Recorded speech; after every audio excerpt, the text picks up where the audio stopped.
কিরে আয়ো বেটা কি সেন্সি দিলি ভাই? এখন তো দেখি টুনটুনিতে মারলো দেখি মাথার ভিতরে যা লাগে, মানে ব্যাপারটা কি ভাই? আসলে কি তুই সেন্সি দিলি নাকি আমার সেন্সির নামে প্যানেল দিলি? আমি তো কিছুই বুঝতেছি না। কি রে আয়ুব, কি ভাই কি সেন্সি দিলে? এটা কি সেন্সি নাকি প্যানেল? যে এমনি মারি এমনি হেডশট পড়তেছে। আজকে 2 দিন ধরে আমি একটা আতঙ্কে আছি ভাই। আমার আইডি কি ঠিকঠাক থাকবো নাকি ব্যান্ড হয়ে যায়? একটু আমার ক্লিয়ার করে বলিস, এটা কি সেন্সি দিছিস নাকি প্যানেল দিছিস ভাই? আমি খুব ভয়ে আছি। হ্যালো আইব ভাই, হ্যালো।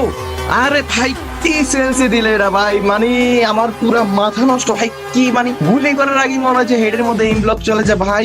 পুরা মাথাটা আমার নষ্ট হয়ে যেতেছে ভাই। কি সেন্সে দিলা, ধন্যবাদ আইব ভাই। স্টার ওয়েস্ট আইব ভাই, sense is the best. Hello আইব ভাই, হ্যালো। আরে ভাই কি সেন্সি দিলা? আমার ফোন তো আগের থেকে অনেক স্মুথ হয়ে গেছে। মানে কেমনে কি কি সেন্সি ভাই? এটা একেবারে বেস্ট। ভাই আইব ভাই আপনার সেন্সিটিভ পুরো মারাত্মক, যেমনি মারি এমনি হেডশট লাগে। আমার ফোন পুরো স্মুথ হয়ে গেছে। গাইস আমি আপনাদের আবারও বলতেছি, টাকা খরচ না করে আমার থেকে ফ্রি সেন্সি নেন। ফ্রি সেন্সি যদি কাজ না করে তারপরে টাকা খরচ করে। যাই হোক ভাই, যাদের ফ্রি সেন্সি লাগবে পারলে ফলো